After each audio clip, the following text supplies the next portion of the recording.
안녕하십니까? 원포인트 레슨의 마이크 윤입니다.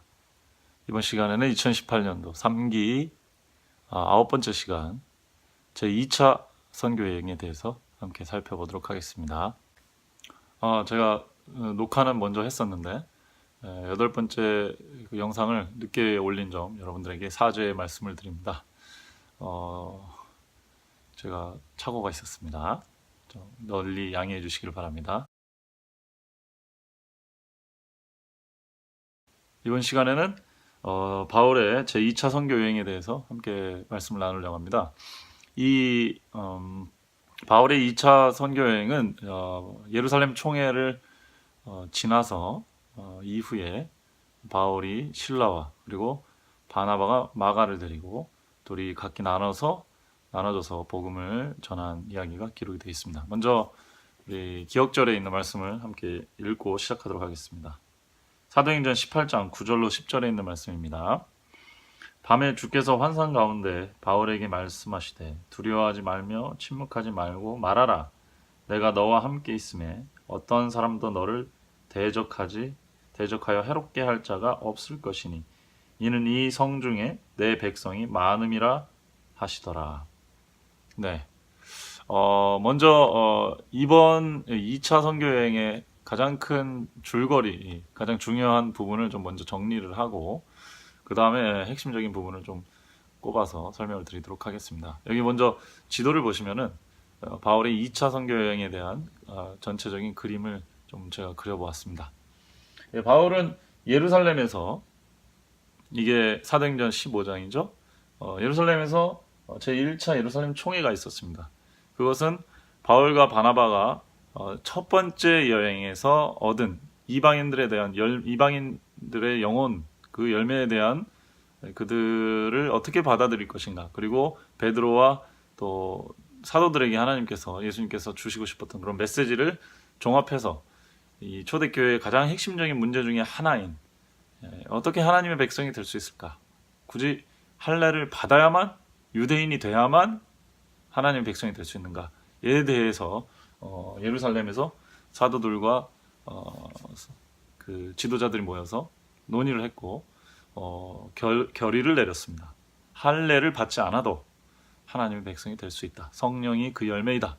이렇게 결론을 내리고 그 합리적이고 미래지향적이고 또 보편적인 그러한 교회의 아주 중요한 선택적 결의를 한 뒤에 이 바울과 바나바는 다시 안디옥으로 돌아옵니다. 안디옥 교회에서 사역을 좀 하다가 둘이 선교를 다시 해야 될 필요성을 느꼈는데 이번엔 선교팀을 꾸리는 데 있어서 좀 마찰이 생깁니다. 1차 선교 여행 때 돌아가 버린 마가 요한을 바울은 같이 선교하기에 부적합한 인물로 판단을 했습니다. 나중에 이제 바울이 이 마가 요한에 대해서, 이 마가 요한이 사실은 바나바의 생질 혹은 이렇게 친척 같은 어떤 관계가 있는 걸로 이제 기록이 되어 있죠. 그래서 이제 바나바는 또 유한 사람이고 이렇게 사람을 키워주는 스타일의 사람이고, 그래서 이 마가 요한을 데리고 갑니다. 이 구브로는 바나바의 어떤 그 고향 혹은 어렸을 때 자란 곳이었기 때문에 1차 선교 여행에도 구브로를 통해서 갈라디아와 안디옥, 비시디아 안디옥 지방을 이제 돌았는데 그 바나바와 마가 요한은 구브로로 가고요. 바울은 실라라는 사람을 택해가지고 1차 선교 여행에 갔던 그 지역을 비시디아 안디옥에 이르는 그 길을 이렇게 거꾸로 가게 되죠. 그다음에 그다음부터는 이제 바울의 이야기가, 바울 팀의 이야기가, 바나바와 마가의 이야기는 나오지 않고 바울 팀의 이야기가 이제 주로 나오게 되죠. 바울 팀은 이제 안디옥에서 아시아 지역으로, 에베소가 있는 아시아 지역으로 가려고 합니다. 이게 어떻게 보면 서쪽이자 서남쪽이라고 볼 수 있겠죠. 터키의 방향이.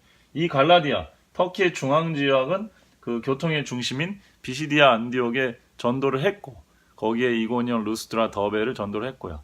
그 지역에서 디모데라고 하는 제자를 또 데리고 합류를 시켜서 바울은 선교팀이 조금씩 확장되어 가고 있었습니다. 그런 중에 바울은 바로 옆에 지역인 아시아 지역에 복음을 전해야 되겠다. 이렇게 생각을 하고 있었죠. 이게 이제 오늘날 이 동쪽 나라를 일컫는 말, 아시아란 말에 이제 기원이 된 그 지역이었지 않습니까? 근데 그 지역을 하나님의 성령께서 막습니다. 여기를 막으니까 바울이 동선이 당연히 북쪽으로 향할 수밖에 없게 되겠죠. 북쪽 지역은 비두니아 지역이었습니다. 흑해에 연안이 있는 북쪽 지역이었습니다. 바울이 북쪽으로 방향을 선회하자 성경에 보면은 예수 그리스도의 영이 또 북쪽으로 가는 것을 막았다. 그래서 바울은 이 서북 방향으로 나아갈 수밖에 없었다라고 기록하고 있습니다. 그 말씀이 사도행전 16장 6절로 10절에 있는데 이 말씀이 매우 중요하기 때문에 제가 이 말씀을 좀 읽어드리겠습니다. 사도행전 16장 6절입니다.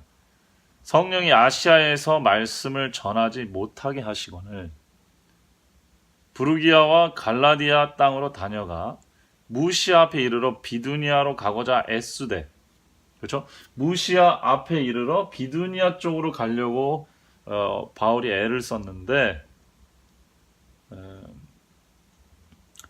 예수의 영이 허락하지 아니하는지라. 무시아를 지나 드로아로 내려갔는데 밤에 환상이 바울에게 보이니 마케도니아 사람 하나가 서서 그에게 청하여 가로되 마케도니아로 건너와서 우리를 도우라 하거늘 바울이 이 환상을 본 후에 우리가 곧 마게도냐로 떠나기를 힘쓰니 이는 하나님이 저 사람들에게 복음을 전하라고 우리를 부르신 줄로 인정함이로라. 이런 이야기가 기록되어 있습니다. 네. 동선을 보면 바나바와 마가 요한 팀은 이쪽으로 갔고 바울 팀은 이렇게 해서 안디옥 갈라디아 지역을 전도를 한 뒤에 이쪽으로 가려다가 성령이 막아서 이쪽으로 올라갔고 다시 이쪽으로 이제 오는 그런 일이 있습니다. 이 드로아라는 쪽에서 요 마케도니아의 제1성이 빌립보인데 이 빌립보 지역이죠. 마케도니아 지역에서 어떤 사람이 환상 중에 건너와서 우리를 도와달라, 그렇죠? 복음을 전해달라는 얘기겠죠.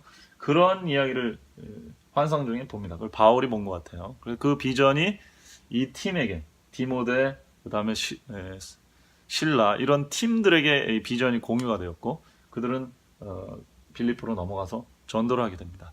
이게 지금 2차 선교행에서 아주 중요한 하나의 포인트입니다. 하나님의 복음 사역을 하는데 여기는 성령이 막고요. 여기는 그리스도의 영이 막았습니다. 물론 복음 전도는 어느 곳이나 다 해야 되는 거고 그런 것이지만 하나님의 선교에도 굉장히 먼저 해야 될 어떤 타이밍이 있다는 거죠.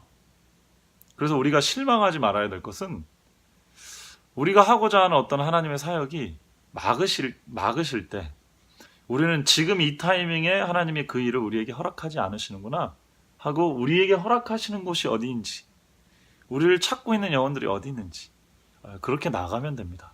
어떤 사람들은 자기가 이 선교를 정말 하고 싶다 해서 그 선교만 계속 고집하는 분들이 계시는데 어쩔 때는 하나님이 막으실 수도 있어요. 선교라는 좋은 일임에도 불구하고요. 왜? 지금 당장 나를 하나님께서 어떤 일로 부르시는지 우리는 잘 알 수 없기 때문에 그렇습니다. 하나님의 일에 대해서 우리가 우리의 의지나 뜻과 주장을 너무 이렇게 관철시키려고 할 필요가 없다는 말씀이시죠. 어떤 길이 막히면 하나님께서는 반드시 다른 길을 여십니다. 혹은 지금 제 자신을 가장 효과적으로 그럼 가장 중요하게 우리를 부르셔서 쓸 수 있는 곳이 있기 때문에 우리가 다른 곳으로 가지 않도록 길을 막으시는 경우들도 있다라는 부분 꼭 기억했으면 좋겠습니다. 이 부분이 아마 바울의 2차 선교 여행에서 굉장히 혁신적인 부분, 굉장히 중요한 부분이 될 수 있겠습니다. 우리가 선교하는 사람들이 이 부분을 좀 간과하면 안 되겠다 싶습니다. 그래서 이 터키 지역의 땅에서만 선교를 하는 것이 아니라 이제 헬라의 본토로 넘어가게 되는 일을 하게 되는 거거든요. 이 일의 의미는 굉장히 크죠. 3차 선교 여행도 결국은 1차, 2차 때 있었던 이 도전을 다시 한번 마무리를 하고 전체 교회를 다시 다잡는 그런 일로 이루어져 있기 때문에 사실 이 전체 전도 여행에서 핵심은 1차 때 안디옥 교회를 떠나서 비시디아 안디옥을 이렇게 복음으로 점령한 것이고 2차 때 터키를 지나 헬라 땅으로 가서 헬라 땅의 본토인 아덴에 가서 복음을 전한 그 사실입니다. 예. 이 바울이 이제 아덴에서 전한 복음이 굉장히 센세이션을 일으킬 만한 이야기들로 구성이 되어 있습니다. 이후에 골로새 교회가 그것을 골로새서가 골로새 교회의 문제를 해결하기 위해 쓰였는데 이 골로새서가 이 바울의 사역을 이론적으로 잘 정립을 해주고 있습니다. 초대교회의 두 가지 문제는 바로 유대인들의 율법주의를 어떻게 극복하느냐, 그리고 두 번째 이방인들, 우상 숭배나 하나님을 모르는 이방인들에게 어떻게 전도를 할 것인가. 이 두 가지 이슈가 초대교회의 가장 큰 신학적 이슈였습니다. 바울은 이 아덴에 가서 이것을 굉장히 크게 목격하고요. 보통 대부분은 회당에서 유대인들의 공동체를 기점으로 해가지고 복음을 전했는데 그 유대인들에게 복음을 전하는 방법은 바울이 이제 1차 선교 여행 혹은 그 전에 활동들을 통해서 어느 정도 숙지를 했습니다. 예. 구약에 예언된 메시아가 그리스도라는 것을 가르치는 것으로 유대인들을 전도하는 것을 숙지를 했죠. 그게 성경적인 방법이고 가장 복음적인 방법이고 가장 중요한 방법 중에 하나였습니다. 근데 유대인들은 성경을 알지만 유대인들이 아닌 성경을 모르는 이방인들에게는 어떻게 전도를 할 것이냐. 네. 바울은 그들에게 철학적인 접근을 했던 것이 2차 선교 여행 때입니다. 그러나 고린도 우리 전후서의 편지서들을 보면 바울이 그때 했던 어프로치, 그 철학적 전도 방법이 그렇게 좋은 방법이 아니었음을 고백하면서 예수 그리스도의 십자가의 도를 가르쳐야 되겠다. 이렇게 정리를 합니다. 이것이 골로새서의 어떤 요약이기도 하지요. 왜 그러냐? 유대인들도 육체의 할례를 가르치지만 참 할례가 필요하다는 것을 얘기하는데 그 참 할례는 어떻게 받는 거냐? 그리스도의 할례를 받아야 되거든요. 그리스도의 할례는 예수 그리스도와 함께 십자가에 죽고 부활하는 거듭남을 이야기하는 거죠. 그렇죠? 거듭나는 것이 참 하나님의 백성이 되는 길입니다. 유대인이 되는 것이 아니고. 그럼 거듭남을 어떻게 경험할 것이냐? 예수 그리스도의 십자가를 통해서만 경험할 수 있다 이것이죠. 이방인들이 그럼 어떻게 하나님의 백성이 될 수 있는가? 이방인들이 어떻게 거룩하게 될 수 있는가? 이방인들이 어떻게 하나님을 알 수 있게 되는가? 철학적으로 이론적인 접근으로 되는 게 아니라 하나님의 성령의 역사를 통해서 되는데 십자가의 어떤 도가 성령의 역사를 통해서 심령을 쪼갤 때에만 비로소 하나님의 자녀로 거듭나게 될 수 있다. 이것은 이제 바울이 깨닫게 되는 기간들입니다. 그래서 이 헬라 땅의 본토를 바울이 직접 들어가서 선교를 하지 않았다면 초대교회에 이렇게 큰 두 복음 시장을 효과적으로 공략하기가 어려웠을 것이다. 바울은 예수 그리스도의 영과 성령의 영에 방해를 받아 하나님의 환성을 통해 그죠? 헬라 땅으로 넘어가는 이 도전적인 일, 어떻게 보면 굉장히 역설적인 이 사건을 통해서 사역의 어떤 큰 세계를 한 차원 더 확장시킨 그런 결과를 가져왔다는 것입니다. 자, 오늘날 우리 교회에 한번 적용을 해보겠습니다. 우리가 이런 사역 저런 사역 많이 했지만 하나님께서 정말 오늘날 우리에게 부탁하신 사역이 무엇인지, 무엇을 막으시고 어디로 우리를 부르고 계신지 우리가 다시 한번 같이 생각해 보았으면 좋겠습니다. 감사합니다.